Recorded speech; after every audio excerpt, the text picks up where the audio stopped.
Hello students, welcome to Legacy IAS Academy. In this video, we are going to discuss about a history of Pluto, the planet which has always remained in controversy among the astronomers and also among the general public.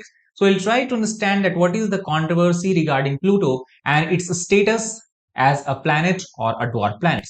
So first of all, to give you the context of the issue we are going to discuss, today according to the International Astronomical Union, also called as IAU, our solar system has officially 8 planets. And if you look at the planets and their positions from the sun, we have Mercury, Venus, Earth, and then Mars. Then we have Jupiter, Saturn, Uranus, and Neptune. Mercury, Venus, Earth, and Mars are considered as inner planet or terrestrial planet, while these 4 planets are considered as outer planets or Jovian planets. So before year 2006, somewhere between 1930 to 2006, overall solar system had 9 planets, but somewhere in year 2006 scientists took away the planetary status from the ninth most distant planet from the sun, that was Pluto.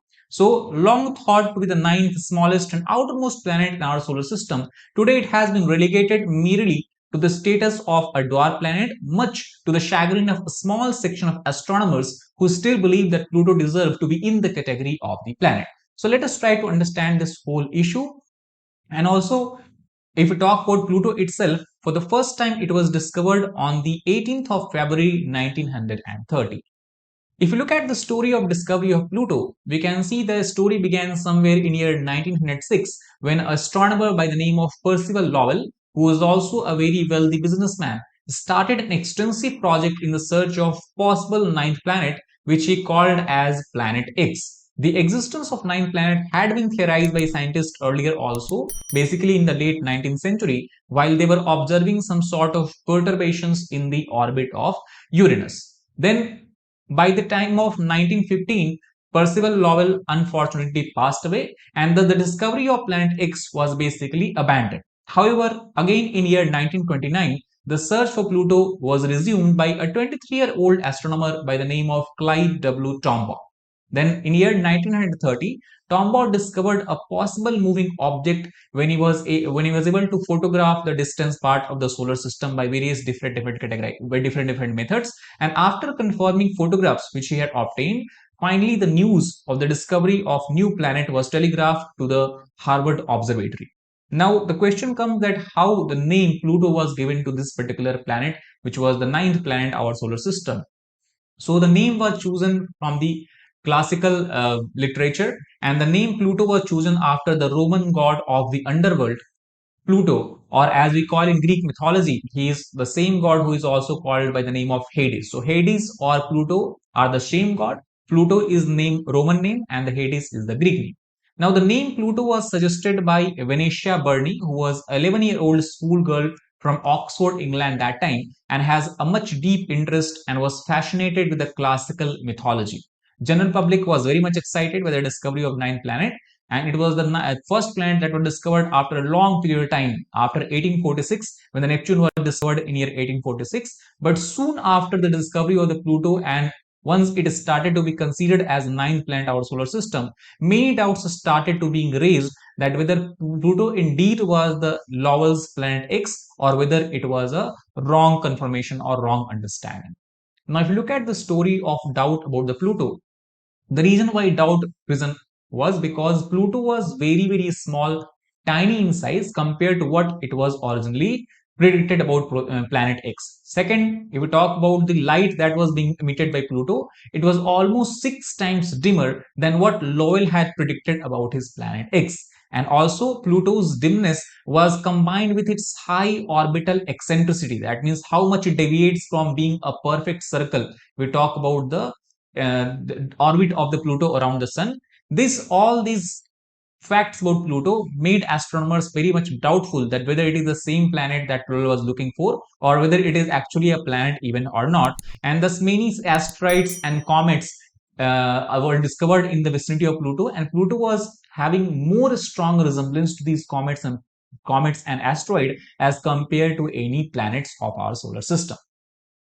So as the doubt increased gradually, somewhere in year 1992, Pluto's status as a planet really fell into jeopardy, especially when the discovery of Kuiper Belt happened. Now, Kuiper Belt, if you look at the image here, we can see it is the outermost part of solar system, where we have hundreds and thousands of small celestial bodies that are orbiting around the Earth. And Pluto's orbit somewhere is present in between the Kuiper belt. And as you can see, Pluto's orbit is also slightly lifted from the or slightly away from the orbit of Neptune. So the discovery of Kuiper belt, and also as more and more Kuiper belt objects were discovered, Pluto's uniqueness as a celestial object quickly started to diminish. And especially in year 2005, when we have discovery of Eris, which is considered also today as a dwarf planet, it was much more massive than the Pluto.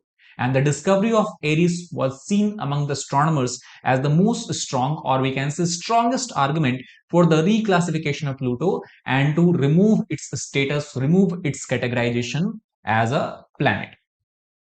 So to make sure that this transition happens smoothly without any kind of interruption or without any kind of debate, International Astronomical Union in year 2006 has given three definitions to be classified as a planet for any celestial object. The first characteristic is that the object must be in orbit around the sun. That is obviously fulfilled by the Pluto.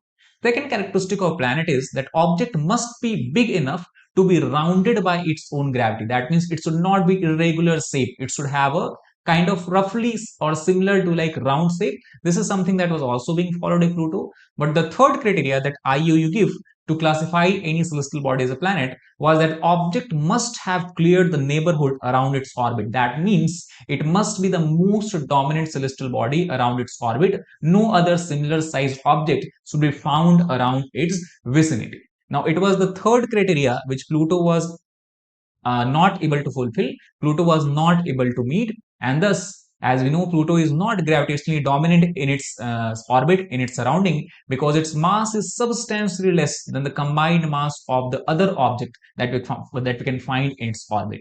And for celestial objects that satisfy the first two criteria but fail to meet the third criteria, IUV came up with a new classification of dwarf planet, and it is this time when the Pluto was classified from a planet to the dwarf planet. Now, recently on the 14th of July 2015, NASA's New Horizons spacecraft had made a very historic flight through the Pluto system, and also for the first time it has provided us with a close-up images of Pluto and its moons, and has collected a lot of data that has basically transformed our understanding of these mysterious worlds on the solar system's outer frontier that is near the Kuiper belt. Not only that, the flyby of NASA's New Horizons spacecraft has again reignited and renewed the debate around Pluto's status of a planet, as well as gave some of the most stunning images of the planet ever seen. So, if you look at some of the close-up images that this spacecraft has taken of Pluto, we can see this is the Pluto. This is the Pluto, and we can see clearly that there is dark spots here and there that signifies the presence of different type of minerals on the surface of Pluto. And also recently it has been claimed that we can also find ice on the surface of Pluto, which can actually be precursor to understanding the possibility of water on the Pluto surface. So all these new understanding that we have now has reignited debate that whether Pluto should be reclassified as a planet or not. But we'll have to wait and see that what is the final verdict of International Astronomical Union. But I hope till now you understood overall the history of Pluto and what is the controversy around it. If you like the video, please hit the like button, share it with the fellow aspirants, as well as subscribe to our channel for more such content. Thank you very much.